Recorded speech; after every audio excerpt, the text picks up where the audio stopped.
Welcome back, listeners, to Walford Weekly. Where have you been? What are you up to? I want to know everything. Tell me in great detail. Yes, we're back to talk about EastEnders, sadly, for me, again. Oh, God, you're starting already about your moan. I wonder what it's about. Is it about the music that they're using? Is it about the Voiceovers. The voiceover. Come back home, Callum. It was Ben, sorry, but still, there's nothing. Callum was actually under the table just whispering it to Ben, and Ben didn't realise. What's that episode of The Simpsons? The Simpsons, yeah, there we go. When Marge is driving around, yeah, and Homer's in the back of the seat. That's what happened. He becomes a hobo in the Don't leave me, Ben. Callum, love you. No, yes, there's a lot of issues this week. Martin's background music. Well, not just that. Martin's "Where shall I hide this mobile phone that incriminates me of murder?" Oh, I know, in a tin in a shed that's open to anyone to get into. And also, we're saying goodbye to Louise and Lisa forever. You wouldn't know it though by the way they exit. Yes, well, that was like there's a bad back of the black cab exit, and there's that. Well, it's the age-old question that seems to be the Oates and Sen era now, and that is, what the heck do you have to do to get a Julius theme to get off that show? They throw these ambient music around all the time, but no Julia's legacy. No, Julia's theme, sorry. Julia's legacy is a part of our podcast. Yeah, well, it's also a YouTube if you want to dig up the old videos. But yeah, so a few issues, but it's fine. But what do you have to do? That's my question. What do you have to do to get Julia's theme? I know, enough people have died. But lots of people have all. You could. Mel could have had one. Hunter easily. could have had one. Yep. Callum coming out and walking down the market could have had one. That could have been a lovely theme, but no. Callum and Benson, the Ballum theme. Maybe that's what they're waiting for. Dr. Leg got one. Did he? He got two in a row, didn't he? One when he died, and then the next day for Punk Mary's candles. That's before Oates and Sen. No, I know. Yeah. Oates and Sen. They sound like Oates. What's that band? I don't know. Oates and Hall or something. I forget what they're called. I'm not going to look it up. Carry on. I have no idea. Anyway, we're talking about episodes that are broadcast between the 20th and the 24th of January. And there's a few things to go through. Hope you've been to the toilet so you didn't wet yourself. Well, I've got a cup of tea and you know how it goes through me. So we might have to pause halfway through. Like a bottle of wine. Yeah. Hall and Oates. That's the band. Oh, lovely. Welcome. Never heard of them before. You have if you... Oh, goodness. I'm not going into a time hole with that. Let's just carry on. Okay. So you are Alex. I am. Then, well, the show's already off to a bad start. And I'm Ben, who's trying to keep this in control, like Graham Norton keeps his guests in control. Does he? It's a riot when you watch it, really. So is this podcast when I'm in charge. Such a riot. Right, so we're going to start off with Patrick and Sheree and Issac. Talking about party monsters. Who's 33. He is. Yes, it was very much pointed out to us, and Patrick had a kind of 33, eh? He was doing maths in his head. Was, yeah. When was he last with Sheree? When was he last intimate with Sheree? 33 years ago. Oh, is he my son? Yeah, plus 9 months. Did I take a trip to Trinidad then? But we're not doing a paternity story again, are we? Because we did that with Kim and Denise when they were finding out if they were sisters. And it just feels like they're just treading the same ground again. It's a bit boring if it's Patrick's son as well. It would be, I want something a bit extra twist, like Paul Truman's son or Anthony's son. Or they were giving you hints that it could possibly be Patrick's son by the way that Sheree was saying, he's a bit rebellious. He's a little bit naughty. He, sometimes loses his way. He likes to drink, but that's not his fault. Other people influence him. And he said, yeah, man. Yeah. Picked up from his dad. It's a trait of the Truman. But it's like but also could be his brothers as well, because obviously one of Patrick's sons was a bit of a troublemaker. Right, sorry. This is the third week in a row now that the cat's interrupted. So yeah, they're giving us all the traits that it's a Truman. Isaac is a Truman. A Truman. He's a teacher. We don't know that on screen yet. But they haven't told us on screen. But he is a teacher. But he's a bit of like a party animal. But it's like they've changed his story. Like they released to the press that this character called Isaac is coming along, and yes, as you said, they said that he was a teacher, but now they've kind of changed him into, to me, like a completely different character, and I feel like they're going to forget that they mentioned he was a teacher. Maybe he's a PE teacher, sports teacher, so he can still be a bit edgy. Oh, PE teachers aren't edgy. They just think they're edgy. They just think they're in with all like the lads, don't they? All PE teachers think they're so, down with it. God, that sounds so old. But they're not. No, I think I truly believe that they're recon his No, they can't story. do that already because they've only just cast him. Yeah, but they obviously made a mistake like last minute, and they just suddenly thought, oh well, we've not really you don't really know enough about him just yet that we can change him and people might not notice just yet. I don't know. Very interesting. I mean, I'm happy for a new cast member. Yeah, Looks so am nice in I. the jumper, feels the jumper nicely. That's all I need. Just need a good body shape, nice face, and you're happy. But it doesn't really, like, if it is Patrick's son or whatever, why is she been like on the phone to him saying, "Oh no, it's not ready yet. Can't come yet." And it's been like 8 months. It's a bit weird. Well, obviously, I guess Sheree knows that it's his son, and she just wants to let him know gently. Yeah, but he's married her. I think that's enough commitment, Sheree. Well, yeah, exactly. You know, in a funny way, it's probably okay that he's his son because they're now a husband and wife. Yeah. So he's now got a proper dad. Daddy, you know.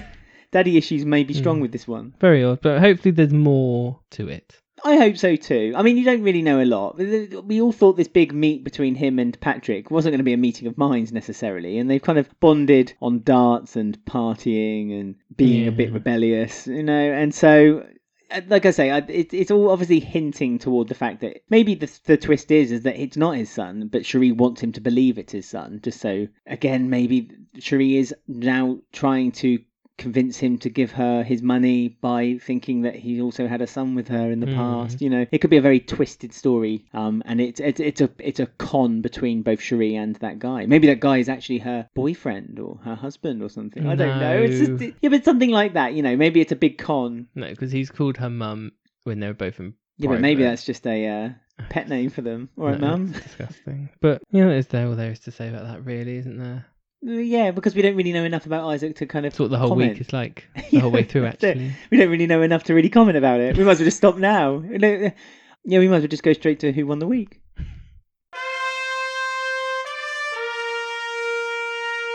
And you know me, I ain't one to gossip. Thank you, Dot, but not time to end the show yet. No, not just yet. But Dot's done a voiceover. Obviously, she did 2 voiceovers this week. Yeah, one sounded slightly less convincing than the other. Let's just say the one we just listened to isn't the one. I know, poor June Brown. But apparently that was June Brown's voice. It wasn't an impersonator. Like, people thought it was her goodbye message. It would have been strange if they had used an impersonator. Dot's left again, apparently. and let everyone know for a tape recording.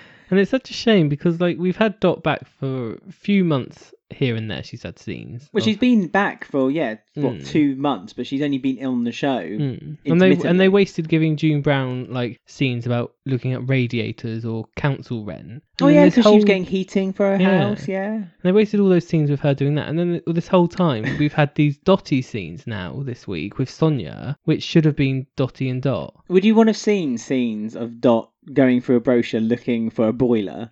Genuinely, that's what I mean. Yeah, but would that be wasted her on that, and they should have used June Brown to have these scenes with Dotty and talking about Nick. Is what they should have used. Yeah, but I don't think June Brown could do it. I said this last week. No, she was doing scenes with Dr. Leg a few months ago. Yeah, but that was different. That was much more slower paced, and they might have been filmed over a longer period of time. Also offset as well, so they could concentrate. They could concentrate very hard on getting the scenes right. Whilst back in the studio environment, it must be a bit more fast paced, a bit more click click click. You know, so the best she could do was, oh, I like this brochure.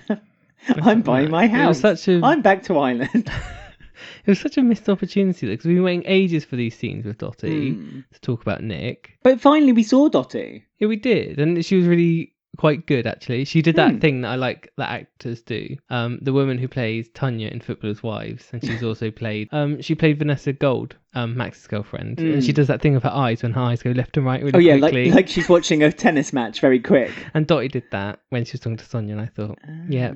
You're a good actress. Another actress. What I like. Another actress from another soap does that. I don't know what the actress's name is, but it's the lady who plays Gail. I'm sorry, I'm not a big enough fan of Coronation Street to know the actress's name, but Gail. Friend of Lorraine. and of animals. And penguins. Yeah. Yeah, so Dotty was doing the eye thing when she was talking to Sonia when she was really serious, and I thought, oh yeah, you've got it. You went to acting school. It's funny you should say that because actually that's something that I hate. Whenever I see actors Did you notice when Dotty did it? I didn't notice. She did it well then. Yeah, okay. She did it to a finesse, but Vanessa Gold. Oh yeah, she does it. She does it. Yeah, but hers is noticeable. Yeah, no, but I love it. There's something I just love it when actresses do that when they play like soap bitches. And they do the eye thing, left and right, really quickly. It's like they're concentrating really hard and they don't know where to look. Yeah. But yeah, I mean, because Dotty was overhearing everything this week because she heard that it was actually Sonia that stole Dot's money and not Martin, after Martin got chucked out. And Dot had gone back to Ireland via a tape message. Yeah. Dot like chucked Martin out and then left. So really, Sonia could have just been like, yeah, come back. Martin, come back in.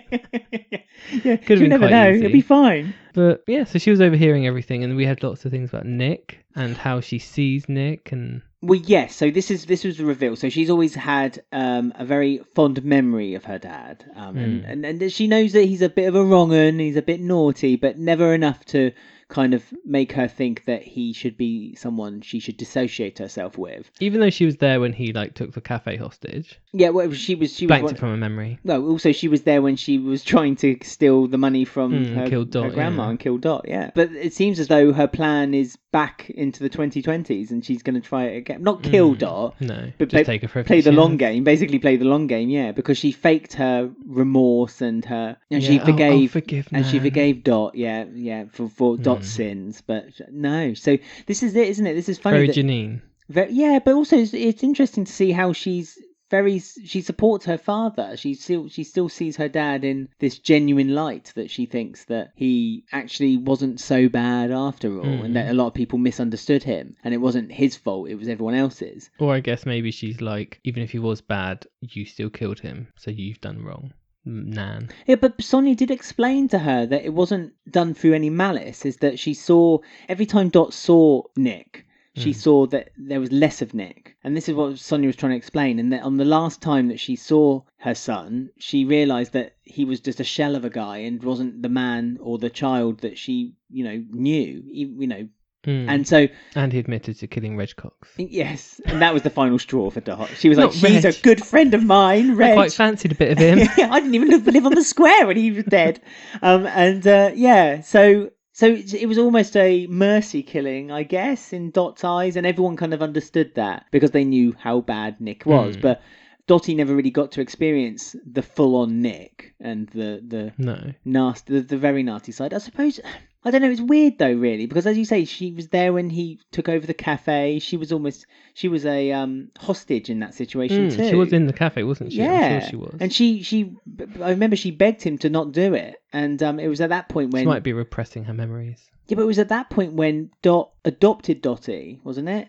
But then Dotty she took her on for a bit, but then her mum turned up. Yeah. And Nick had lied and said to her mum that he basically kidnapped Dotty, but he told Dotty that his mum had abandoned her and died, which she hadn't. So, has her mum talked to her about Nick or anything? Is her mum still around? We still got that little avenue to look into, I guess. But why is she a vegan? That's a whole new topic in itself. Is that because of Nick? Or is it because Greggs have released that vegan slice now? I don't know. You're absolutely right. It's an opportunity, a golden opportunity where Dot could have spoken to Dotty, and this whole could have been cleared up, and they could still have done the same story where Dotty was like, "Oh, okay, Grandma, I forgive you," and then when her back's turned, she says otherwise. It's almost a little bit. Remember on Dr. Leg's funeral when Dot was there in the house, but then when he went to the funeral, like Sonia said, "Oh, Dot's written this letter," and then Sonia basically read out Dot's lines, which should have been hers. Oh yeah, it was kind of like that situation in the kitchen, like that should have been Dot. Yeah, but she wasn't around, so Natalie was like, "I'll step in, Sonia. I'll just read Dot's lines." It's Sonia the same thing. To be fair, Sonia is Dot Mark II, isn't she? She's Dot 2.0. So let's be honest, it is almost seeing the same actress playing. But it was a really nice scene because Nick is like the evilest character on EastEnders ever, and he was just evil. So it was nice to have his daughter there, and Sonia is a wisdom of Walford, so she was able to have the knowledge needed to like relay back to her. But I just think even if Dot was there with Sonia, it would have just given it a whole another level. But it was still a really good scene. No, even she wouldn't even have to be there, almost like a moderator on Skype. Yeah. Laptop on the corner. Yeah, that's it. You wouldn't even. She could have just been a voice recording. They could have got her stunt voice to do it for her. But so obviously I'm not gunning for Dot's death, but I'm believing that it's going to happen at some point quite soon on Dotty screen. thinks so. Yeah. So do you think they might bring back the actor and have Ghost Nick? like doing one last ma. Oh, what, like Charlie Cotton came back for Nick? Yeah, as a and ghost? also obviously Pat came back for Peggy. Oh yeah, could do. Haunt her. Not haunt her. It would haunt her. No, because Oh my God. I think it would rest her because I think I'd hope that they'd write it in a It kind would of just be like next to her maybe as she dies. Or yeah, something. in a very thoughtful kind Sorry, of June. kind way. Yeah, June, we're not wishing your death here, nor the death of Dot. But we do want it on screen. We need yeah. Very selfish of us. Yeah, so selfishly, we don't want you to die before Dot dies. Not a voiceover. Yeah, we don't want like some woman in a wig just kind of like in bed, and Sonia walks into your bedroom, you kind of Dot, and When then there's just a voiceover June Brown, Yeah. like with funny gaps in between where Yeah. she's done different takes. they could do it like they did with Princess Leia for the Star Wars movie. They can just use our Old footage from 85. Yeah, cut it together so it looks like she's in the kitchen. I also found it odd or strange that Dotty like told Bex her plan like straight away. Like you think she'd keep it secret. And also that she trusts Bex not to leak it, because Bex isn't the most reliable source, is she really? She's quick to like open her mouth if she thinks it's gonna get someone into trouble, or also just kind of relieve her own conscience. But I guess Dotty is now Bex's friend, like because Louise is gone, and she was a rubbish friend anyway.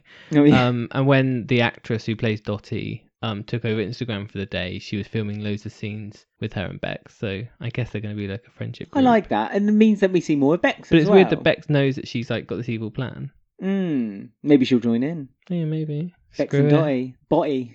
The granddaughters take over. Yeah. They could chuck Sonia out, because obviously there's a bit of tension between Bex and Sonia now as well. Bex is the brains, Dotty's the brawn.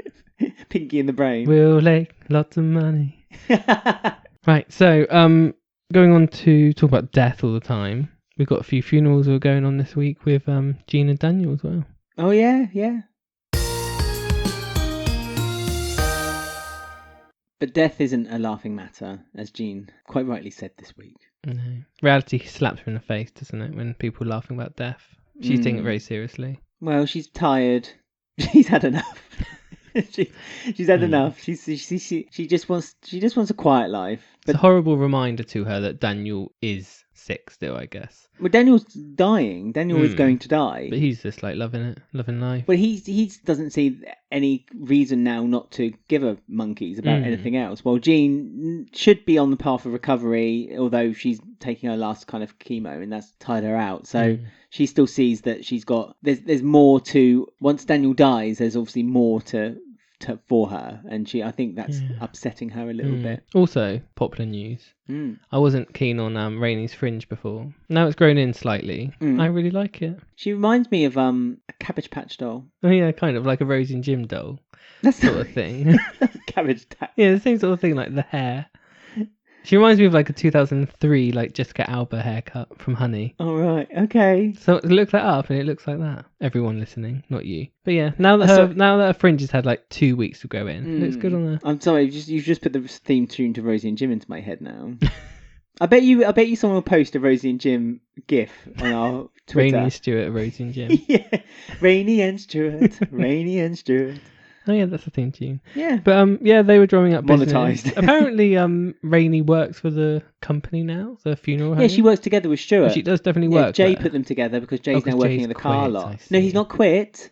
He still runs the business, but he wants to step down How and Ian Beale do him. the car lot with Ben, who's not doing anything in the car lot. He's busy running around. And now no one runs the Archers either because Phil's gone. Oh yeah, Keanu's dead. what's happening with all these businesses that no one seems to do? Kathy's not at the Albert ever. Or the calf.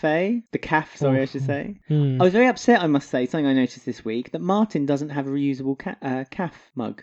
He had a Everyone else disposable one. does. Exactly. Well, he's the Dark Martin, you see. he's the cousin of Kathy, the second Kathy's his aunt. Yeah. So he's the nephew Yes. of Kathy. Ian's cousin. Yeah, that's right. That's what I was thinking. Ian's cousin. So No, you they're think not he'd very get one? supportive, But is he should get one for free. Or he'd have his own, saying Martin on it. Like Martin's Pete cafe. used to have his own tankard. Martin would have his own reusable cup. Pete used to have his own mug as well. Yeah, He used to walk into the cafe and he'd get, top it up, love. Bit of Rosie. See, that's what Martin should have. He also doesn't care about the environment. Dark that's Martin. my point. That's my point. Yeah, Exactly. when Martin's good again, he'll use a reusable cup. Maybe that's how you know on the show. Like, does Grey use a reusable one? I don't know. Do all the evil ones not use a reusable Jack cup? uses a reusable one. He's a good boy. Yeah, well, I suppose he is an angel, isn't he? Yeah. Who else uses a reusable one? Sonia has a and she has a reusable water bottle when she goes to the gym. Anyway, we're going right off topic. We're talking about death here. Rainee, her Rainee, hair, and she works there. Yeah. Jay's a bit of an extra at the moment as well. Have you noticed that? He gets like 2 words an episode, not even full sentences anymore. He still likes doing his stupid, like, grabs his hand and then goes in for a hug. Like, they slap, they kind of high-five. Oh, him and Ben. He does it with everyone. He does it with Callum, he does it with all the guys. It's like... So straight. That's right, exactly. He's like, all right, love, bruv. All right, bruv. Yeah, and what's happening in this? Oh, yeah, Daniel's got a plan. Yes. He thinks it's funny. There's like a 2-for-1 thing, Mm. and Rainee thinks she's being clever by getting 2 sick people a funeral together. Yeah, Jean and Daniel, buy one funeral, get a second one free. So they take Bargain. them for everything they have, basically. They want sandwiches and cakes, and they want to sit in the coffin, see what they're like.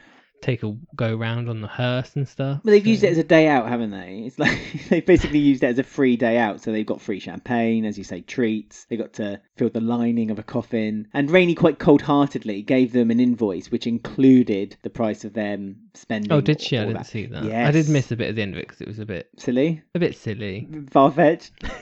Bit dumb for Rainee and Stuart. Yeah. I mean, I see where they're going with this. That Rainee's going back onto the slightly unholy path. Isn't Yeah, she? and she's just thinking about the money and the investment, and she wants to make the funeral parlour the best it can be, but through unscrupulous methods.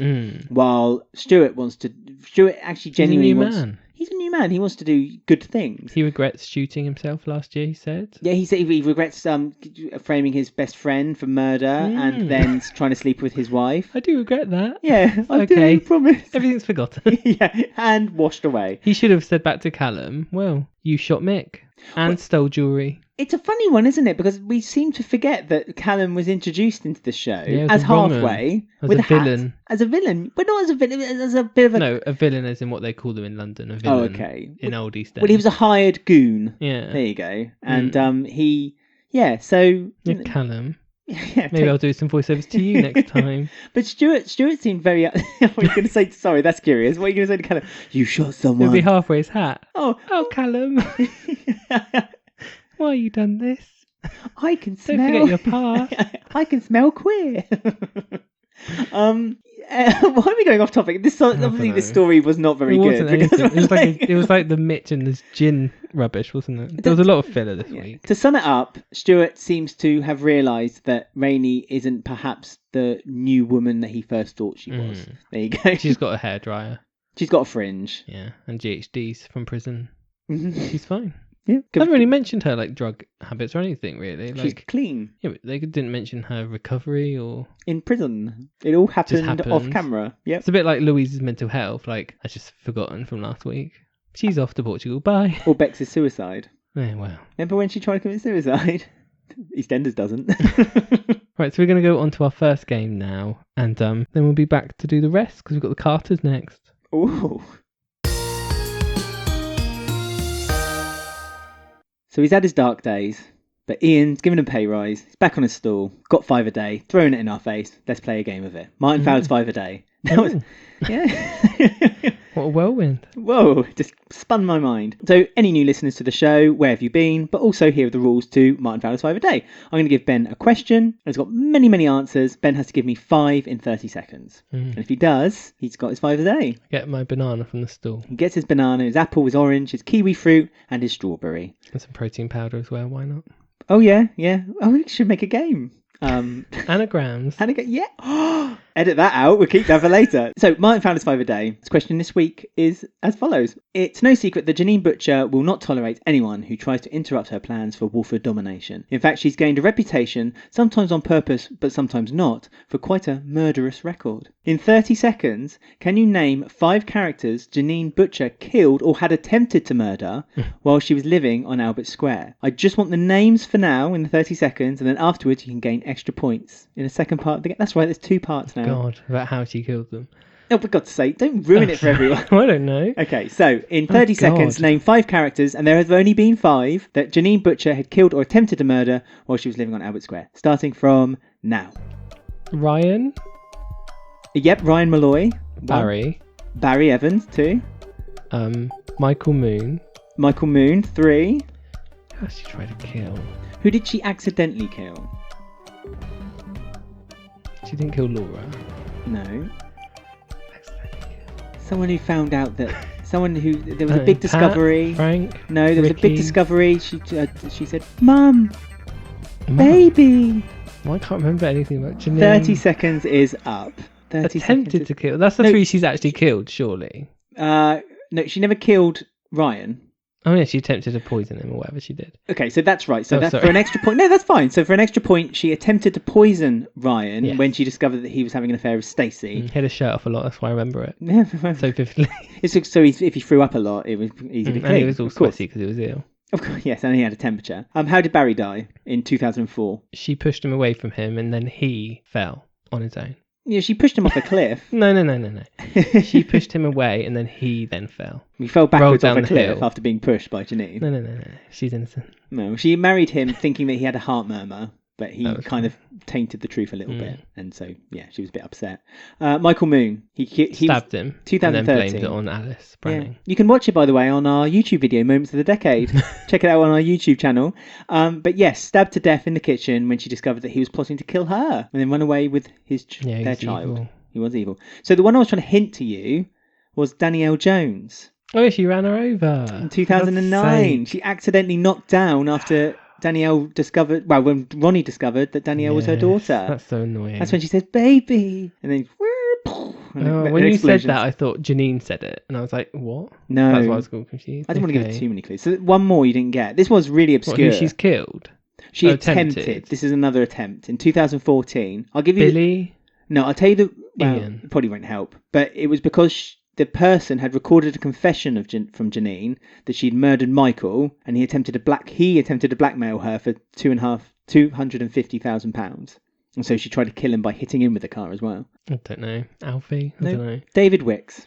Oh, that's weird. There you go. So he had I don't like David Wicks. So. No, so he deserved to die.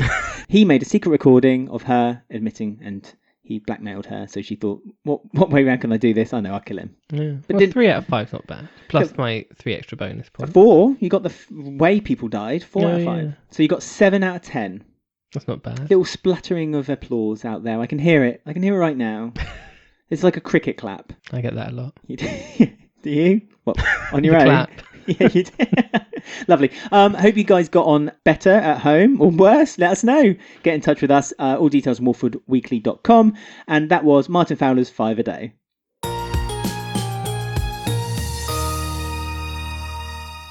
Well, that was really fun. I had Fancy a fun. bottle of wine and a bottle of gin now.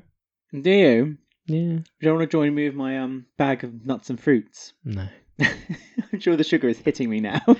What, from nuts? Or the fruit bin. Yeah.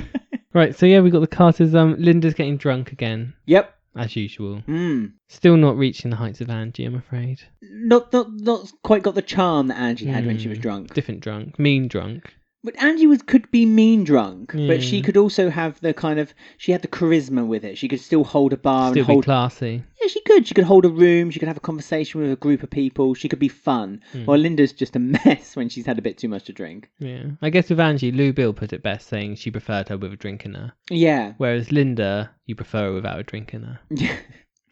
Mick certainly would. Poor Poor old Mick. Mick. He's getting a bit stressed now, isn't he? Like, he's been putting up with it. He's not holding his chest much anymore. I think he's taking He nearly notes. did. He's Like, when taking he was on the notes. phone, he nearly touched his chest again. I was like, what? But he didn't have a panic attack. Mm. It's like his go-to thing. But he is getting, like, a bit annoyed now. Like, come on, Linda. I think no. He's not annoyed. I think he's devastated that this Why woman. doesn't he get her help? It's All because he's got is she went Shirley staring at her for like 24 hours a day. looking for bottles around. It's like finders keepers. She's trying to find bottles. Find the bottle. Yeah, someone give Shirley a bottle. Might make her sleep for a bit. Have you noticed that Shirley doesn't drink No. at all And whilst she's the got her storyline's nails happening? done. Yeah. They've kind of cleaned up Shirley a little bit. They've Washed tried her hair. Yeah. A bit less wax. They've made her more of a clean living Shirley, which is almost devastating to watch. Because Shirley could, if they actually treated her as a real character and not this like stupid character. Mm. Like she could like have a talk with Linda because she's depended on alcohol before, and it's like they could have like some sort of bonding or Yeah. actually be supportive to each other. But no, Well, no, she's just Shirley- this dog. Yeah, exactly. Shirley doesn't want to. It's weird how she doesn't No one wants like to help. Linda. Or they don't see it as a problem, do they? They just want to like yell at her. Yeah, they're not going down the right avenues in order to find her help. They just kind of think, well, okay, well, she's had too much to drink, so we'll lock her in a room. Oh, okay, that hasn't worked, so we'll just She let can her go off. Yeah, we'll let her go off and make a fool of herself, and then we'll come alone. But then that's not worked. So it was really curious. Also, at the end of the week, when Shirley said, "Oh, Mick's gone out and Linda's locked herself in the bedroom," again, as if Shirley just didn't care that Linda possibly is drinking by herself in the bedroom again. It's like if you really want to care for your son, you know that your son deeply is in love with Linda and wants to do everything for her. Hence why he's getting himself in such a stressed and panicked mode every time he sees her in that way. So indirectly helping your son would be by helping Linda, and shouting at Linda and telling her I'm keeping my eye on you isn't really the right way of doing it. They're all doing it when like Tina's just like there. Well, Tina's always Like, she could be like a softer companion or someone to talk to, or she'd be a bit more open to Linda, I would think, but she's just there going along with whatever. But also, considering the care that Linda gave to Tina and to Mick and to Shirley when it was the Stuart storyline, when Stuart had framed Mick and she was trying to frame Stuart and get him to confess. And, you know, that lovely scene when Linda and Shirley like talked secretly to each other and she said, "I'm doing it for Mick." And like that bond that Shirley and Linda had. You think that Shirley could think, well, Linda has helped our family. Maybe I'll try to help her rather than be angry at her. Them. Yeah, exactly, intimidation. Very odd. But she's never none of it. She's drinking. Forgetting birthdays. Her son hates her. Her son has reported her to social. Oh yeah, Ollie, who never talks, Yeah. has a full-blown conversation to the teacher Off about it screen. all. No one saw it, but it's No. fine. Yeah, because he like said to the teacher like there's something going on at home, so they have to get social services involved. And that's when Linda goes off the rails again, and she ruins Ian's poor party.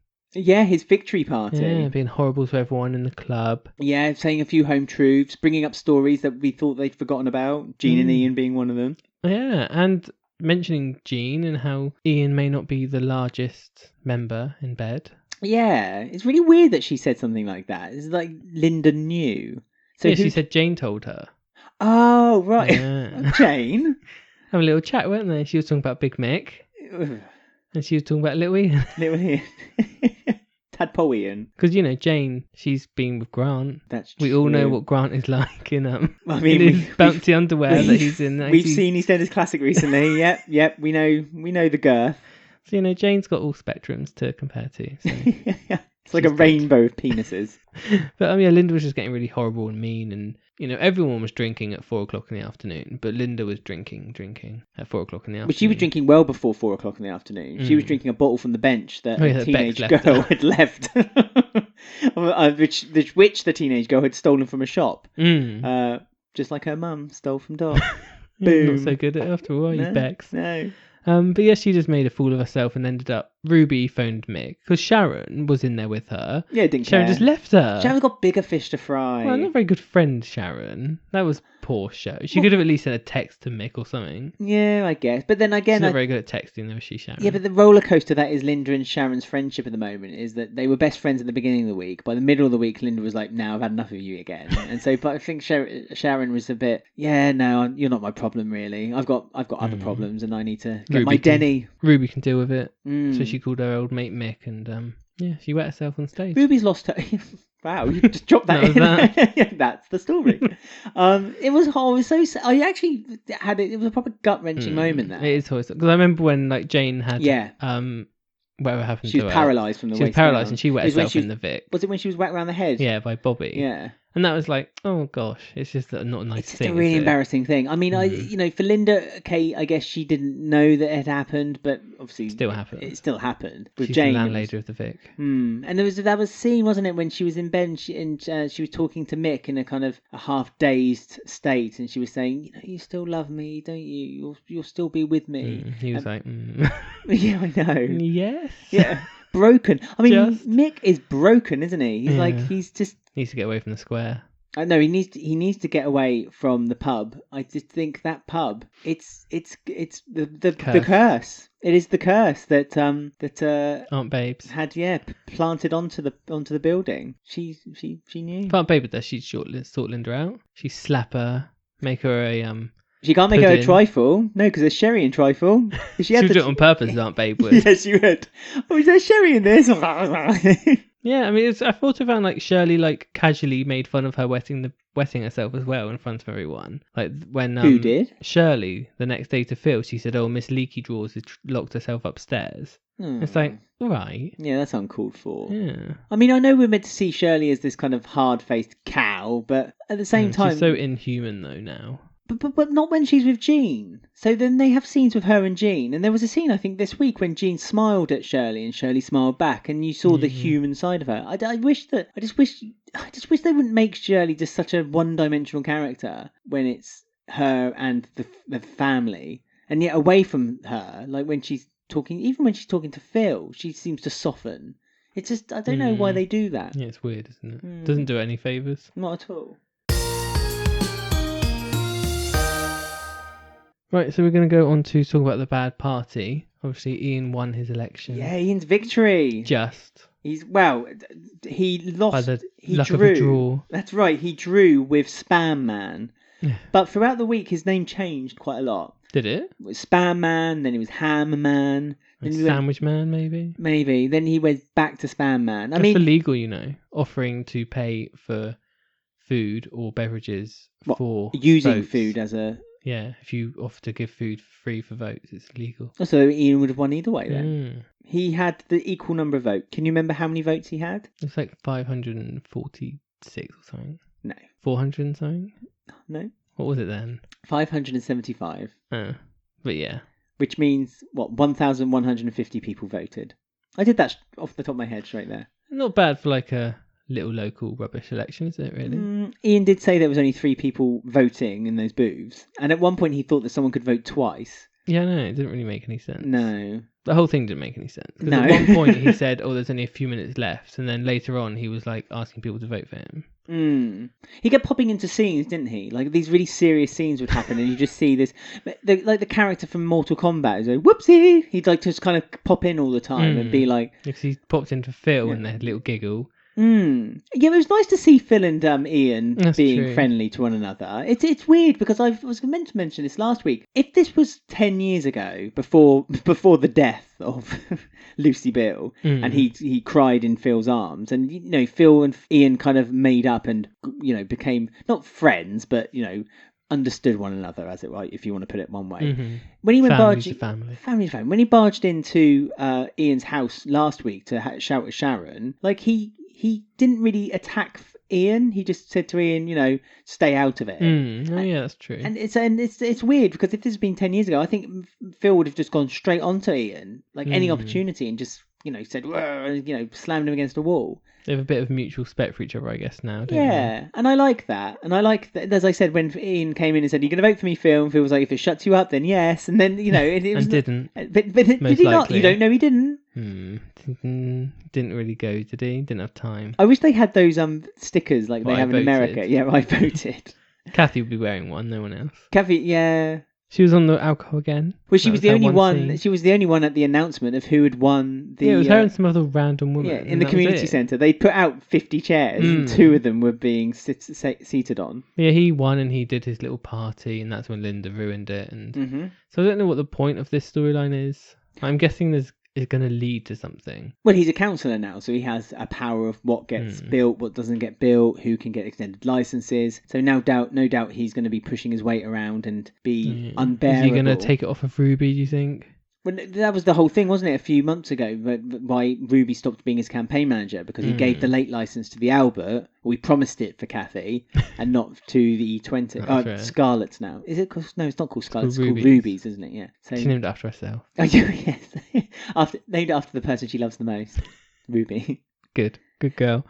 But yeah, I don't know what the point is. Like, is he... Because he's obviously pining after Sharon. Is he going to use his power to try and get her... Oh, what? No. Something? Like, to get Ruby's back for her or something weird by taking her license away? I don't know. It's weird because we've always known Ian Beale's a very creepy character. But having watched classic episodes recently. Oh, yeah. I don't really realise how creepy he started out. Right, weirdo, isn't Like he? prostitutes left, right, and centre, and he almost Aggressive, seemingly was going Hattie. to rape Hattie. Yeah, Yeah, it was really odd.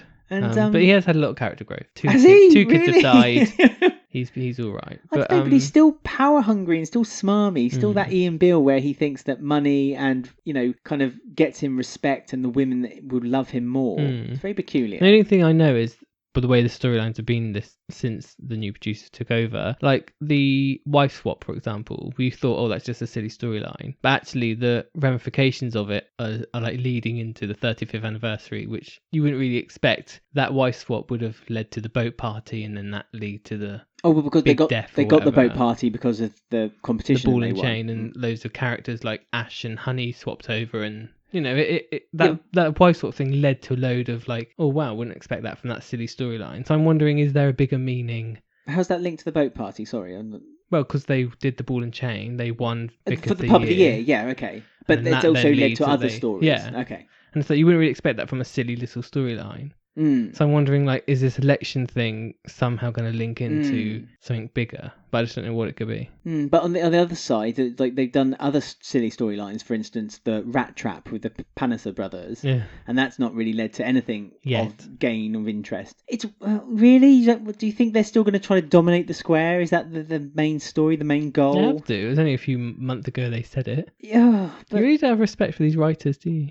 no, I have full-on respect for the writers. They know what they're doing. They've got a plan. I'm sure they have. Not as long a plan as Hollyoaks necessarily, which did their year plan splattered on New Year's Eve.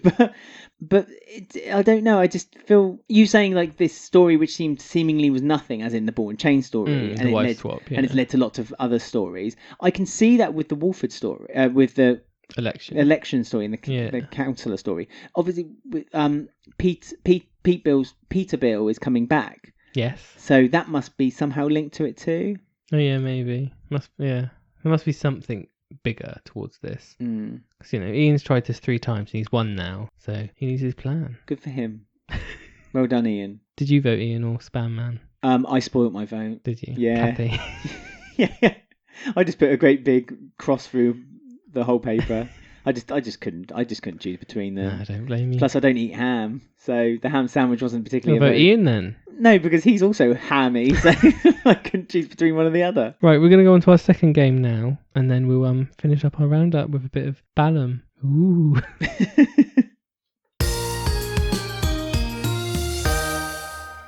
So we're here to play another edition of Slater Family Values. What? That's right. So this is the game, in case no one knows by this point. Episode 101. That it is basically 6 degrees of separation. So I'm going to give you 2 names of characters on the show, and you have to link the 2 characters together within 6 steps. Well, yes, the 6th step being the final Person. Step. Yes. And they just need to be linked by family, relation, storyline, character trait, things like that. But we can't be loose with it, as in they looked at each other on Monday's episode. There has to be a proper connection between one character to the next. That's right. And you've got 30 seconds to do this. Not just me, also everyone listening at home. Hope you play along too. That's true. So I've chosen 2 new characters just to make it even more difficult. Great. So the first one is Jags Panasar.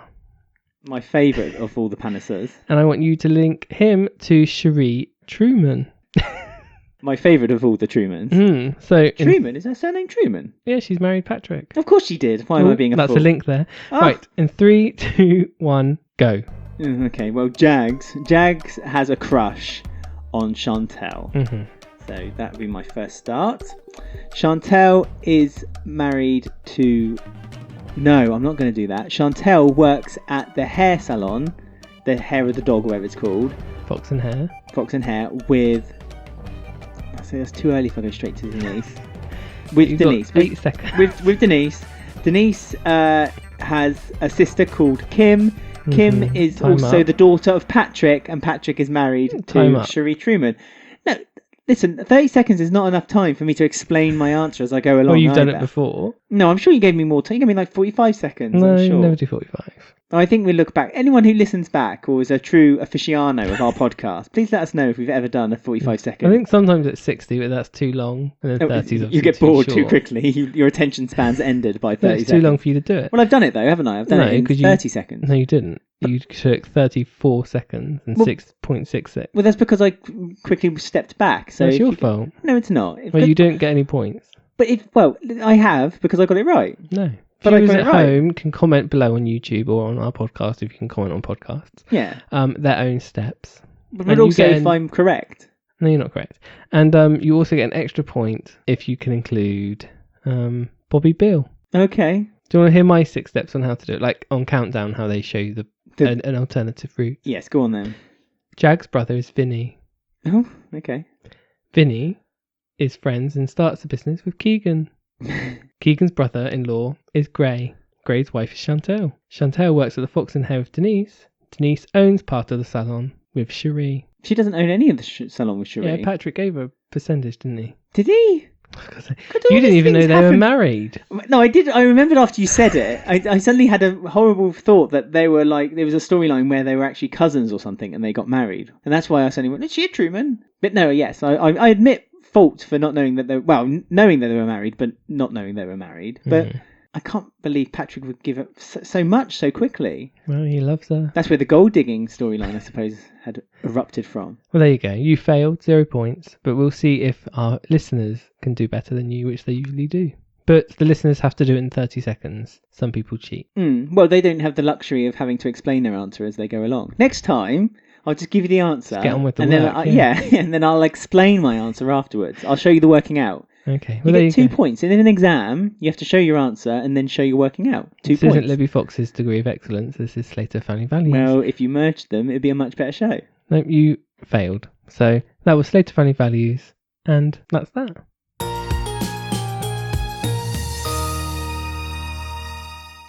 So got a little Kush and Cat.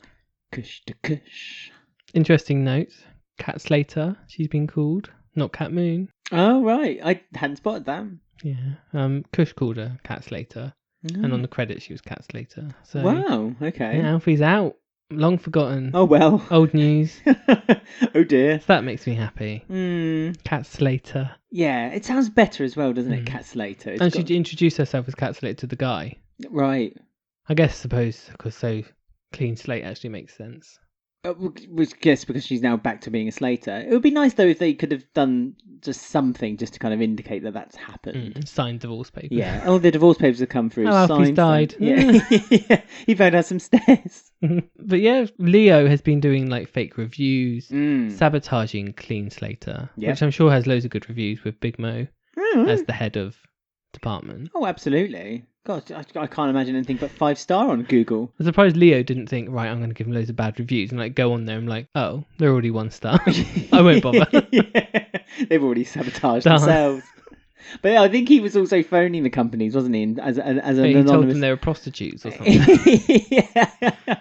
Big Mo would be like, yeah. I'm a bit funny though, but how dumb do you have to be as like an HR like admin person at an office company or anywhere which hires cleaners for them to think, oh, this random guy just phoned us up and said that the cleaners are prostitutes. Ones that I've been using for like a year and a half. Yeah, which have done a decent job and have had no reason to want to get rid of them. They're a really good reference for Melanie Owen from E20. Yeah. Can't be true. And Linda. Linda, the one who wet herself. But so yeah, sabotaging Clean Slate, sadly. So Whitney. And it's weird that it's one of Whitney's friends, this guy. She was like arranged for him to come and do a business deal basically in the house. Yeah, how does Whitney know him? I don't know, she said she knew him from the store and he gives her good rates on clothes or something, didn't she? Right. Mr. Hobbs. Oh yeah, okay. So, not Gary Hobbs. No, which a lot of people said, oh, I hope it's Gary Hobbs. Could you imagine? Oh, that'd be the worst thing in the world. Can you imagine if you just saw him sailing back? Still on the boat with Dawn. And the baby's like 9 now. It'll be like Lola and Lexi again, wouldn't it? It'd just be the return of Dawn and her child.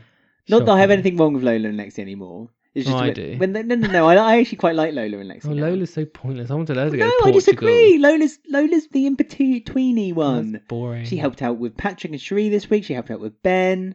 And Callum. It was Did nice. Yeah. All that could have happened without her, though. She likes the gays. She wears a lot of neon. That's not enough. Kat's better for the gays anyway. Kat's a real gay icon. Is she? Lola's not yet. Lola's. Well, she's not as old as Kat. No offense to Kat. 50 this week. Who, Kat? Not Lola. Same age as Sharon. Is she? Sharon was 50, wasn't she? Of course she was. How old's Mo? Mo's like 93. It's really stupid. She's really old.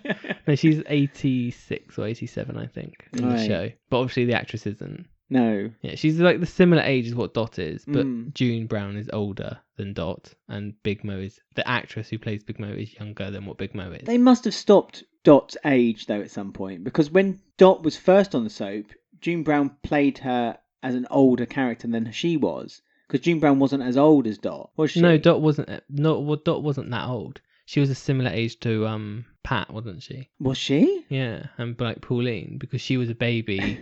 When Ethel and Lou were during the war, which is why she was in Ireland. This is a revelation. No, she was in Wales, wasn't she? Dot liked Wales. What? Yeah, Wales, whatever. That's a funny thing. They should have made like her family live in Wales, because then that would have been a nice link to her. Because she always says. Yeah, but Charlie's mum was that woman from Father Ted, wasn't she? Remember? Oh yeah, that's right. Mrs. Doyle. Anyway, we're off subject again. Must be a story that we're not enjoying.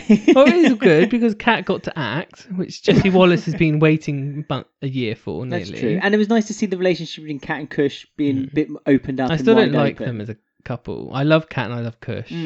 But not obviously. Together. But when they're a couple, it's just like... I prefer Kush and Kat to Kush and Denise. Oh no, I liked Kush and Denise. I didn't. That was believable, but there's just something... Really? I don't know what it is about Kat and Kush, but it's just... I don't know, it's just weird. I'd rather they were just friends. Well, maybe they will be. But no, I think Kat's really hard, isn't she? And Kush is very soft. And so I think together, not soft in a bad way. No, he can be hard if he wants to be hard. Believe you me. But he's the softness. Yeah, he is very soft. He's just a nice guy. And it was nice when this week he said, like, you know, I kind of knew about the sexual abuse you had. That made me laugh. It made me laugh. But like when he said it, I was like, oh, Sonia. Do you reckon she's been telling them the history of Kat Slater? Been whispering in someone's ear From again. 2000, she arrived during Ethel's funeral. Actually, it's when she moved in. They ought to change EastEnders Wiki to Soniapedia. Wiki, yeah. Soniapedia. So yeah, that did make me laugh. I was like, oh, Sonia's been informing him on all of Kat's deeds. But it was nice because when the guy who came over for a business deal, Mr. Hobbs, he sort of like had heard that she was a prostitute from Leo, and he sort of come on to her, and that sort of opened up some old wounds for her, I guess. And but no, she opened up to Kush, no secrets. Mick and Linda. Yeah, take a leaf out of their book. I think. And Kush was like, yeah, I know, it's fine. Well, he said he knew a little bit about it, and he wanted Kat to kind of, when she felt ready, she can open up and tell him the whole story about the man on the moon. Oh, if she says that line. Ugh. The whole time I was waiting for her to say it. When she first said that, like in 2003 or whatever it was, I was like, that's a really good like moment. Oh, it's clever. But now I just hate it because it reminds me of Alfie, and it's like, ugh. But it doesn't work anymore either, because they literally exhausted Ruined the Alfie and Kat story. Yeah, ruined him. Right, so that's that. Cats and Kush are just bubbling along, all happy. There was some weird thing about Fat Elvis, but I didn't really pay attention to that.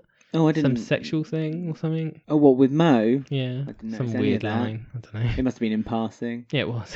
It's Big Mo. Nice to see Mo having more to do, though. Do you know? I am an advocate for Big Mo to have a storyline. I like it when she cries, because she's really like she really pushes out the tears.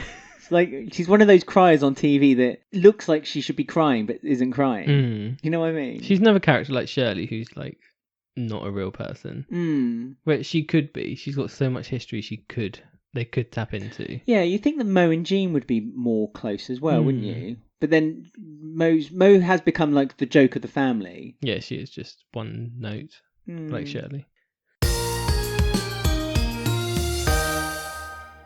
Right, so we'll move on to the big meat of Sharon.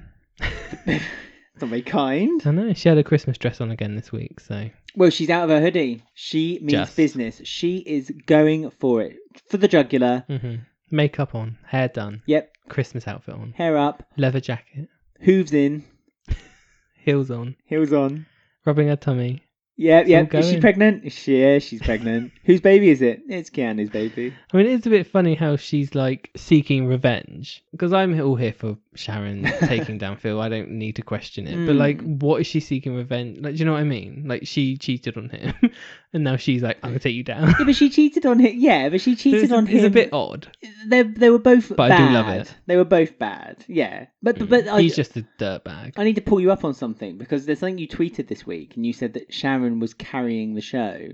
And I was a bit upset with you saying that because I disagree. I think there was a real ensemble this week. So I'd like you to emphasise exactly what you meant. Yeah, it was a bit extreme actually now I think about it. But like, it's just when Sharon's on screen, it's like, ooh, it's just fun watching her. She lights up the screen. Yeah, it's like, that's fun. And then it goes to like, I don't know, Jean and Daniel sitting in a carriage. And it's like, and then it's Sharon again. And it's like, ooh. And then it will go to like, I think Patrick. That's bias then. I think the word you're looking for is you have bias towards Sharon. I don't know. I just remember like when Mel and Sharon were on screen together, it was like, ooh, this is fun. And then Sharon's just owning it all. And Sharon doesn't really have that kind of counterpart anymore because Phil doesn't really kind of bounce off quite as well as what Mel and Sharon did. I mean, if you've got a vixen that hates life and wants to kill or beat another vixen, then it's much more fun than Phil, who's kind of like a bit tired and just wants to have a nap. You know, he thinks he's gotten away with murder, but perhaps hasn't anymore. And Sharon's like really feisty again. She's got this new vuv that she really wants to fight. She looks like old Sharon again, like her little like bitty fringe and her hair. Like she looks. They've done her up like mid 2000 Sharon again. The way that she's carrying herself. And she wants her Dennis back. And that was the whole reason she's doing all this, to get her son. She still didn't say about Phil being involved in his dad's death, though. Like, that could have been her ace card. Yeah. To get him back. But I guess she didn't need to. No, well, Dennis wasn't really believing. Well, I think he did believe her, but he didn't want to believe her until he heard Phil kind of coldly say, you know, forget about Dennis. Oh, yeah. He told you. Yeah. We can find a new one. I've got my real son coming with me. But I hated that they did that. They gave Phil a bloomin' redemption, last minute redemption in the taxi cab. I know, everything's forgiven. Yeah, my years of abuse to you about being homophobic, go on. Yeah, you being gay, I don't care anymore. Go find love. Callum. Yeah, blame me for all the murders. See you later. Oh, by the way, Louise, you can stay if you like. Nothing's on you either, even though I've told you for the last 2 weeks that if you go down, we all go down. You know, you can stay if you like. Oh, no, you're right, Dad. I'll stay. I'll come along with Portugal with you. But it would have been proper awkward if it just ended up being Lisa and Phil leaving to go to Portugal. I know, poor Lisa. I mean, this whole Lisa era has just been rubbish. I know, it's such a shame. It is a shame because there was so much, and she's such a great actress and a great character. So excited to have Lisa come back. They didn't use her at all. Even when Mel was dead, they didn't use her hard. They did a kind of Lola with her, didn't they? And they just made her the kind of in between. Yeah, she was a little bit in this scene and a little bit in that scene, and she was the glue that kind of bonded the scenes together. And strangely, she was the one who made the most sense throughout this whole thing, and yet she was the one that always got blamed for being the most crazy. Yeah, just it was weird. And like, we had Sharon phone the police and end up getting the phone from Martin. Well, she found the phone in Martin in her Arthur's shed. In Arthur's shed. Yes. And background music again was back. The dong. It was so unnecessary as well for like that scene. Like, it wasn't like a massive pivotal scene in the story arc. But also, like, I guess maybe Martin was in fear that if Phil and Ben found out that they found the mobile phone, that they would maybe kill him. But it's like, really, Martin didn't have anything to worry about because Martin was going to use that as leverage anyway. So really, Martin should have just sat back and thought, well, okay, well, it's their problem now. Just let them sort it out. Yeah, and this was the end of Louise and Lisa. That was their exit. And as we said at the beginning of the episode, no Julius C. What do you have to do? Well, yeah, they didn't even get Louise the duff. Louise was barely even in the episode. Yeah. It was really, really bad how they've done it. I'm sorry. But it was just awful. And like, Ben is just always there. He's in every episode. And I'm just sick of Ben. I know. They could have done the scene with Ben. Felt nothing. Well, they could have done the scene with Ben and Callum kind of getting together. And then Phil and Louise and Lisa could drive past as they're hugging. And Phil could have kind of done a knowing, kind of another redemption, kind of knowing, like, smile and looking all happy and throwing. He could have then threw his wedding ring out the window. Could have hit Ben in the head or something like that. Yeah, and be like, oh, Callum. Yeah. And then Callum could look at him and it'd be like, doom, doom, doom, doom. You know, will they marry? But no, seriously, when the least Lisa and Louise deserved was at least a duff as they were driving away. Show them on the aeroplane or something, looking out. Yeah, I don't know. Flying over, seeing the Thames, like Sonia had, and Kathy. And Stacey. Stacey, I was meant to say, Stacey. But yeah, it was just like, oh, that was really bad. Like, Louise had one scene with Bex where she was still like not listening to what Bex was saying. Well, she apologised for not being a very good friend, and then wasn't a very good friend. So it was a very, really fake apology. But, you know, Tilly Keeper's been, for Louise, she's been quite good the past few months. She stepped her game up, and they just haven't utilised. And the exit was really odd, and I don't know, just there's something not quite right, I feel, behind the scenes. Like, were they annoyed that Tilly Keeper quit and they just didn't really have much time to write an exit? Well, they kind of punished her by just giving her a rubbish. I don't know, it just seems a bit odd, doesn't it? She's been in the show for years. Yeah, but not really as much. I mean, I know she's a legacy character, but like... Ched Burns. Yeah, and I know she got through into some candles, but she didn't get locked in a locker, did she? Bex got locked in a locker. That's true. So let's never forget that. But I think it doesn't worry me, but I think that they're kind of leaning toward the Ballum story because they know that Ben and Callum is the thing that seems to be clicks. That's it, gets the bait, and so that was why they wanted to end it there. But I think it seems really crummy though, the Ballum storyline this week. Like oh really? No, I didn't mind the Ballum story. I thought it was sweet actually. I thought it was so nice. Rushed, like in one episode. No, I don't agree with that. And Callum's hardly been in it for weeks. No, because it's been building to that for about 2 weeks. When Callum came back and they had that hot scene in the car lot, and the Callum had sex hair. Since then, obviously Callum has been slowly getting himself back into Ben's thoughts and his, into his veins. And so Ben... His voiceovers in his mind. In his mind. He's kind of... The voices he hears. And I think that Ben... All the decisions Ben's made from the moment Callum's returned has been about Callum. So for me, that does make sense. And I think that's why he ultimately stayed with Callum. So I don't 100% agree with you. I think they could have maybe done it but then this is what we've already said. EastEnders is going from 0 to 100 in, like, storylines are just going out and out and out and out. This isn't like EastEnders. Normally EastEnders have storylines that kind of nurture and grow. It's like the 35th anniversary story. Like, really? That started when Linda started drinking heavily, and that was only December time. So it's quite quick for an alcoholic. It's very quick for an alcoholic, but it's incredibly quick for a anniversary edition of EastEnders, where the last 2 anniversaries, the story was almost a year old that they were trying to build up to making this big end climax, and this time it's 2 months, and it's based really around. Okay, it is based around the Mitchell shooting Keanu story too. Ooh. We think, we don't really know. We don't know for certain, but I don't know. It's just this is it. We've said it before. This is like the Hollyoaks era of EastEnders. Like, stories are just going, and it's it's such a fast pace. I just feel like Ben's been overused. Like, when he was on his way to Portugal with the Mitchell, I was kind of thinking I could do with maybe 3 weeks off from Ben. Like, we go... Anyone who's just turned off by Ben's comment that Ben's been overused, we do apologise. He has been overused. He's in every episode. Every single one. But there's a reason why Callum's not. But Callum in. Poor Callum. But Callum is in now. Callum's got his foot in the door. Callum's just hanging around as Ben's, like, boyfriend. They need to give him his own storyline. Oh, so you think it's a bit like Ben +1 rather than it being Ballum? It's Ben +1. It's like Callum just exists for Ben's worth. Character arc to slightly change, whatever. He needs to be his own character. He did say that he wanted to change, didn't he? He did say the reason I'm staying is because I want to change for you. He said that before when he was going straight. Yeah, but that lasted like a week. Yeah, no, that's true. But every week when we've got our notes, when we're talking about the characters, without doubt, the largest amount of notes I ever have for a character or a family is being the Mitchells this week, every week. And so you're right. I think they could half slow. Half of them gone now. That's right, and I think they're going to slow it down a little bit now. They must put their foot on the brakes a little bit. I still feel they could have, like, the whole Louise and Lisa exit revolved around Ben, and it's like it didn't need to. That's a prime example of Ben being, like, overused for no reason.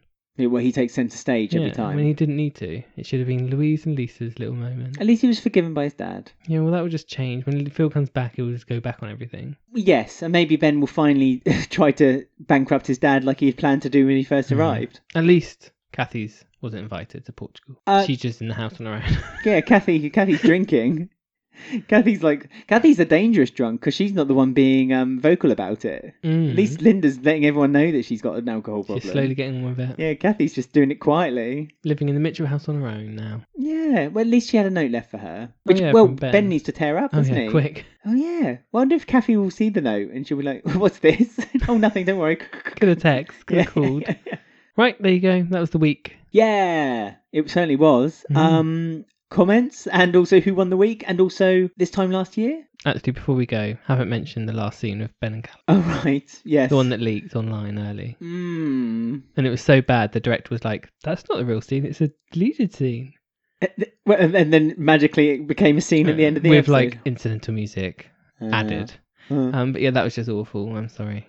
It was awful when it leaked. And it was awful when it aired in context. What didn't you like? Well, Phil threw his ring on the floor. We did say about that. Yeah, that was fine. That could have been the end. Okay. But then he ran up to Callum and the camera work. Ben ran up to... Yes. Yeah. And it was like spinning round and round and round. It was like...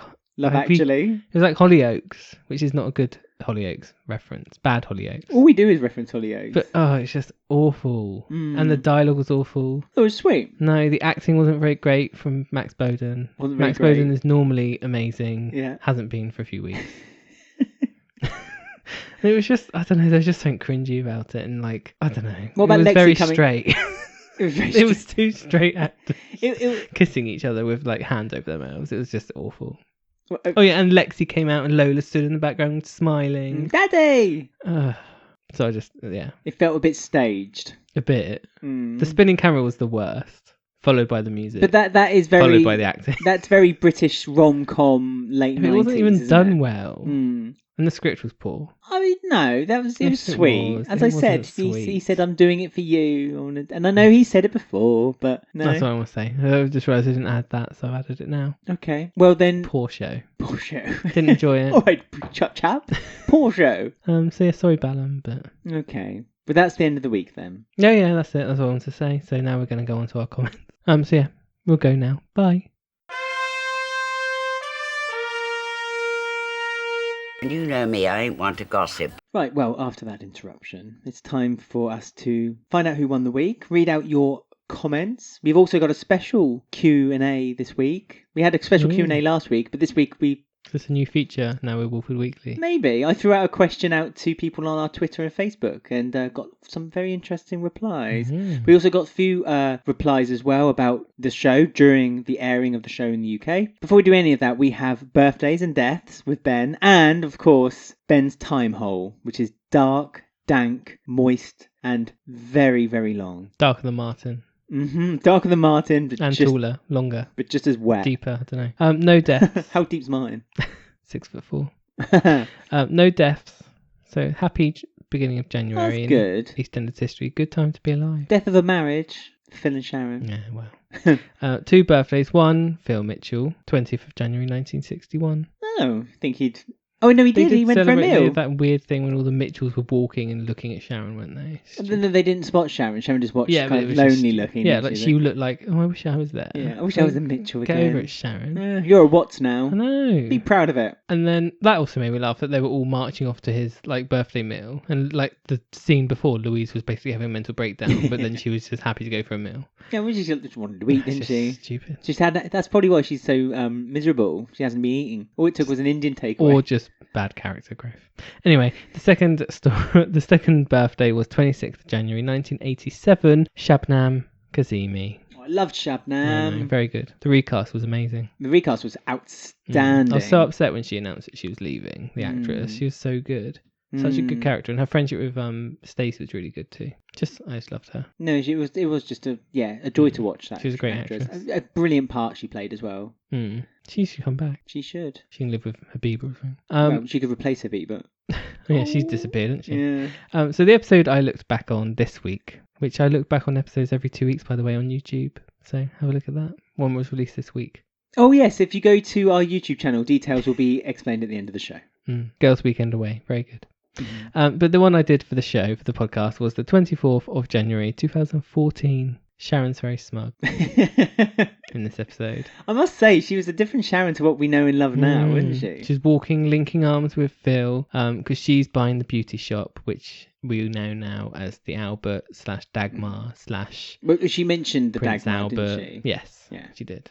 Hasn't been in a bar for ages, and she's been really cocky and A bar and grill. Yeah, I know. That really upset Linda. It's Yeah. going to be a grill. And obviously the Carters are getting upset because Sharon's going to take their business, and she's been really snooty tooty, and loads of things are going wrong in the Vic.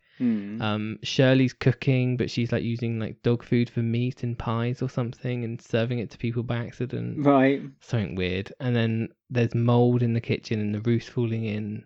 Oh, this was this time. No, was this it? was before then. Like, Oh. this is, I think they reused that. And the electricity's going out and everything's going wrong for the Carters. And Sharon is just there with her hair up, makeup on. She's got a new bar. She's just digging it in, isn't she? She's making it worse. We also have Alex has arrived, the new market inspector. Not me. No, his name's like Alex. Where is he from? Remain Poland, remember. wasn't it? Poland. Well, he turns up and basically Kat and Bianca flirt with him because they think he's like a new guy who's selling stuff. But he's actually the market inspector, so obviously they come on to him and they're rude to him, and then he's like, "Oh no, I'm your boss." Because the storyline with him is that he dates Roxy, and then you find out that he's actually got a wife and a kid. Like trying to get them in back the at country or home. something. But they're trying to get into the country because he's giving them money back from he's sending them money, That's it. and he's having an affair with Roxy, and then Roxy finds out, and all that shenanigans. And then basically Sharon's just bragging in front of everyone, in front of the Carters, and Sharon versus Shirley's kind of kicking off because I think this is before she shoots him at the wedding. Oh God, yeah, that was. Is this before Sharon Phil got married? Yes, because she's still Rickman. Right. Because Shirley makes a point of calling her Rickman. Oh yes, that's right. She points it out. And they've just got Lady Di. Oh, okay. That's another thing. Oh. But yeah, fun episode. Sharon's being a snotty bitch. So what's not to like? What's not to love? If you want to catch that episode in clip form anyway, you can find it on our Twitter, which is at Walford Weekly. And it's you might have to go through a few tweets, but it's there, isn't it? In a short form. Just click photos and videos. It'll be quicker to find. Oh, there you go. Someone's been using Twitter. That's lovely. So that's who won that week back in 2014. But winners of this week, candidates are, get ready for Ben's reactions. I've not seen these. Oh, have you not? No.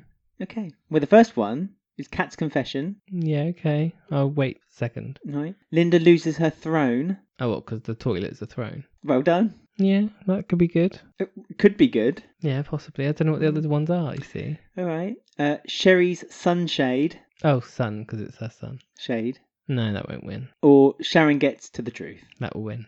Sharon, then Linda second, then Kat, then Sheree. No need for me to give the order because Ben's just Oh, is that right? given them to us. So what are the percentages? the winner was Sharon with 53% of the vote. Of course. Linda was second with 29% of the vote. Kat was third with 12%. And Sheree's sunshade came last with 6% of the vote. 4 Queens of Walford. Oh, yeah. Like a pack of cards. They're all the queens. Who's the Queen of Hearts? Sharon is the Queen of Hearts. What about Kathy? Kathy is... Spade. Because she is a spade because she calls a spade a spade. Oh. Kathy calls a spade of hearts. The Queen of Spades. Phil's the Joker. No. The Joker.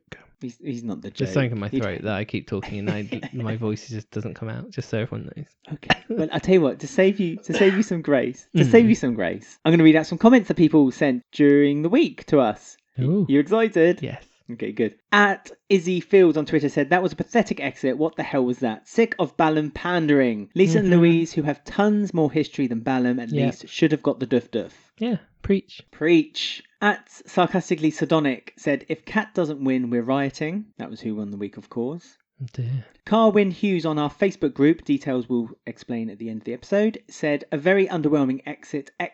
I think everyone can agree on that. It was awful. I can't do it for some reason. At EE Sprite on our Twitter said, bye Louise, don't let the door hit you on the way out. I'm not Louise's biggest fan, but I still feel she deserved an exit. Yeah, I agree. They both maybe not Julia's theme, but something. Kind of thought it could Tilly go. Keeper put on Instagram just now, I just looked, her goodbye message. It's really like rubbish. It's like, thanks for playing Louise, you've been great, but you wore awful jumpers. That's all it says. It's like, alright, God. Thanks, a bit frosty around here. Yeah, maybe the character's not so unlike the actress. Okay, if I get this wrong, I do apologise if I get this wrong. At Alex Stans Hugger said, not even Dufter for them, never mind a Julius theme, as they both deserved. I miss Lisa already. 2 strong female characters, one is an EastEnders legend and the other has just recently come into her stride. So sad to see them leave with barely any impact. Also, the fact that we probably won't see Lisa again because Louise isn't there. So that's also another like, oh. And Mel's dead. Like all her ties of everything are not existence. So that could be the last we see of Lisa that episode. What does she do in it? Nothing. I really can't comment on that. She didn't. No, I don't disagree with you. I just have nothing more to say. Matt Cherry on Facebook said, each time Dot leaves lately, they seem to script it like it could be her end, but she just keeps coming back. Yeah, they do. Because they did that one last time when she was at the table all alone, weren't they? Remember? And she disappeared for a month. Yeah, but that's what I mean. She comes back for like a month and then disappears for 6 months. Exit. Yeah, goes to Ireland. Ireland seems to be her scapegoat every time. I mean, it doesn't help that June's contract is really weird. She's got like a really unique contract, doesn't she? She chooses. It's a rolling kind of. Yeah, she chooses if she comes into work or not. Yeah. So it's like, how are the writers ever meant to structure a story? That's it. That's the point, isn't it? It's they can't stupid. do anything of any substance with her because they don't really know how long she wants to do it for. She'll be doing another reality show. She did that ITV detox show, didn't she? Oh yeah. When she was last gone. Any viewers outside the UK, she did a show, like a reality 100 show. years younger. That's it. And they did all these beauty therapy techniques on her. And one of the funny things was that they told her not to quit smoking because that would actually kill her. Smoking is keeping her alive. It was a good show. If you can dig it up, find it. Melanie Williams on Facebook says, am I... Oh, you won't like this, Ben. Am I the only person that thinks that Sharon should be leaving by now? So what it says? Yep, she's the one who had the affair. Herself. She says she's the one who had the affair. No, she shouldn't leave. Sharon can't leave. She's one of the old brick and mortar of the place. She can leave on the last ever episode with her and Ian looking over the square. Yeah, that'd be nice, actually. The last ever episode of EastEnders. That'd be a good, interesting... Watch the space. And Ace Alistair Avery on Facebook says, Sharon has left the hoodie of doubt behind her and started wearing her usual kick-butt attire. Notice the makeup and hair are on point as well. I did. I've already commented on it, actually. We commented on that just now. So on Twitter, by the way, our Twitter, which is at Walford Weekly, and our Facebook group, which you can find by searching Walford Weekly. Oh, Facebook, it's Walford Weekly EastEnders Community. Well done. Search that, click to join. You're more than welcome to join us. I put out a question. I said, if you could choose 2 characters, current or from the past, for a spin-off, who would they be? And also, if you're feeling creative, what would be their main story? Now, before I read out loads of replies to this, by the way, before I read out some of them, Ben, who would yours be? I remembered you told me to think about this, and I forgot. I would have... This happens regularly, by the way. I say to Ben, on little things, like, think about what you want for dinner tonight. And Ben's like, okay. What would you want for dinner today? I don't know. What did you say? A series? A spin-off, yeah. What? Can I choose how many episodes? It can be 1 episode, it can be 1 million. Okay, Yeah? I'm going to do a 3-part, Right. hour-long show. 3 hours? Yeah. A mini-series. And it's going to be when Sharon goes to Australia to visit Michelle for holidays. Okay. And it's about Michelle trying to restructure her family again. Mm. And become back with Mark Jr. and a new man. And Sharon's there. Yeah. Just to help her mate along. That's my spin-off. And it's Susan Tully and Letitia Dean. The I original. know what they do, actually. I've scrapped the family thing. They're going to rent like a caravan and they're going to go along Australia coast. Well, like Priscilla, Queen of the Desert. Yeah. And it'll be a bit like Phil Fairman and Louise. But Priscilla Queen of the Desert. But camp and with drag queens. That actually sounds like something I'd watch. She's trying to hunt down her son or daughter, Michelle is, and that's why they're going along the coast, trying to follow her kid to make up with them. I would watch that. To be fair to you, I would watch that. Funnily enough, someone on our Twitter said something similar. RD Writes 97. I thought that was really unique. Well, RD Writes 97 said, should do an anthology series of people that have already left the series, like the last series of Skins. Oh yeah, that'd be good. Each episode revolves around a different character, for example Sam, Ricky, Zoe and Little Mo, Nancy or Tamwa, but add Michelle to reunite with Mark and Vicky in Australia or wherever they disappeared to. But it was Australia, wasn't it? Yes. So there you go. So he had a similar idea of Michelle reuniting with Little Mark and all that. I'd kill Spencer Moon as well, because Vicky's with Spencer Moon. Oh, I just suspect he's dead anyway. And that's why she's travelling Australia. Yeah. Maybe she killed Spencer Moon. Oh, she's on the run. Yeah. No, I don't want Vicky to be a murderer. Okay. She's an original. Can't be a murderer. Kieran Smith on Facebook said Phil and Grant the early years. Oh yeah, you'd have to cast them, wouldn't you? Yeah, young Phil and Grant. Well, you'd use Ben. Ben and Callum. He's the spit. Yeah. That's why he loves Callum so much. Reminds me of his Uncle Grant. That would be weird. It would be like the Cray twins sort of weird show, wouldn't Yeah, it? but they weren't really that... Like the snooker hall. I can imagine there'll be the main set. Yeah, it's like, should we go to the snooker hall? It'll be really dark and gritty. They'll probably do like loads of gangster. fast cuts, and it'll be like a Guy Ritchie film, like when he used to do his 90s gangster films.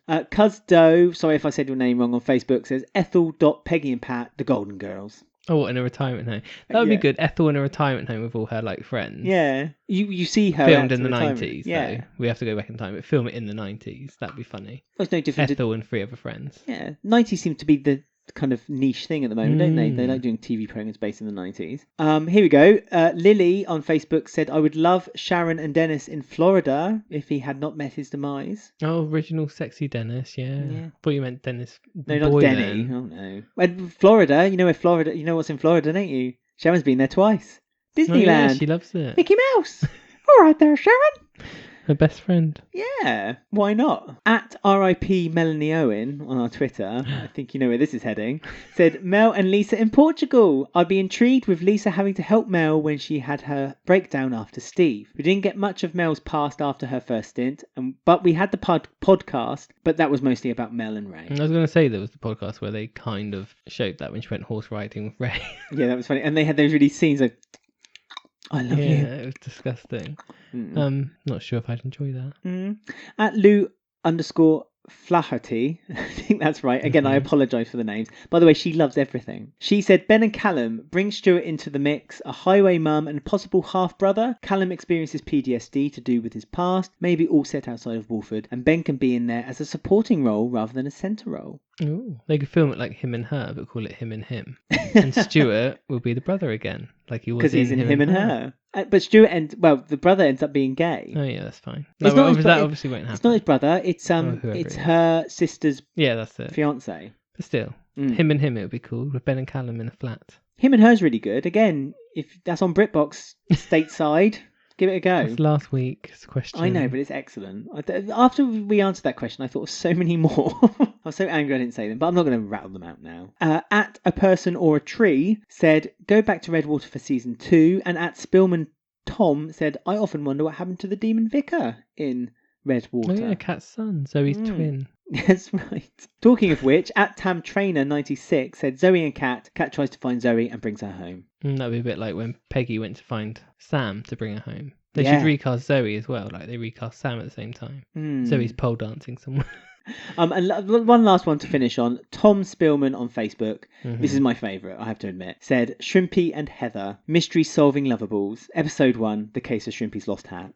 Shrimpy and Heather? How odd. They should make one called EastEnders Extra, and it focuses on the extras, like a 10-minute show. Yeah, they should. About Winston, Tracy, Shrimpy. That'd be well good. There you go. That should have been your spin-off. Call it EastEnders Extra. Yeah. BBC, want to do it? We'll be there. We could be an extra. We could be the background characters. I'll be the extra in the extra. Oh, God, yeah. Oh, my God. Can you imagine if you were an extra in a series about the extras of EastEnders? Or in EastEnders Extra, the extras are the main cast of EastEnders. So it would be Sharon, Ian, just in the background. Oh, right. Yeah, it's kind of being the extras. Talking. And selling things. Saying rhubarb, rhubarb, rhubarb in the background. While Tracy and Winston are having a full-blown conversation at the front. Scene, yeah. I've learned a lot. And Marie can be in it. Oh, yeah, well, Marie's really become almost a B-list character now. You can find out that Marie, she has a baby. Yeah. It turned out to be Big Ron's. Okay. And Shrimpy is the brother of Big Ron. So they look similar. Get rid of the kind of the weight difference. Or Shrimpy could be related to Cindy's mum and dad because they had a hat stall in the 80s. That's true. Shrimpy could be the cousin of Cindy. Yeah. It writes itself. It does. EastEnders Extras. It would work though. Like I'm sitting here now and I'm thinking if they made that, if that was an online exclusive, I would watch that. or red button or whatever they do nowadays. Okay, but thank you. There was many more, but I think we're running out of time now. So thank you to everyone who wrote in. If you want to see some of the alternative ideas, just head to our Twitter, which is at Walford Weekly, or our Facebook group. As I say, just search Walford Weekly Podcast or Walford Weekly EastEnders group. Or WalfordWeekly.com, and all the links are there. But yes, other details are on WalfordWeekly.com, including our Instagram, which is at Walford Weekly Podcast. Don't forget, we also have a merch store. It has a Ballum design and also the Queen Vic bust, and you can have it on a t-shirt or you can have it on a dog scarf. Doesn't have our new logo yet, sadly. No, there's issues. A mug, all kinds of stuff. Just go to that's bit.ly/Walford merch. bit.ly/Walford merch, and you can see all the merch on there. Ballum and the Queen Vic bust. Hopefully new designs will be coming soon too. Good. I think that's everything, isn't it? Yes, it is. Don't forget also you can rate us on Apple iTunes. Don't forget to do that if you fancy it. If you don't, then don't worry about it. You can rate me or Alex. Yeah. Well, no. Rate us as a collective. Okay. But thank you as always for listening. We always enjoy your company. And hope you all have a good week. Goodbye, everyone.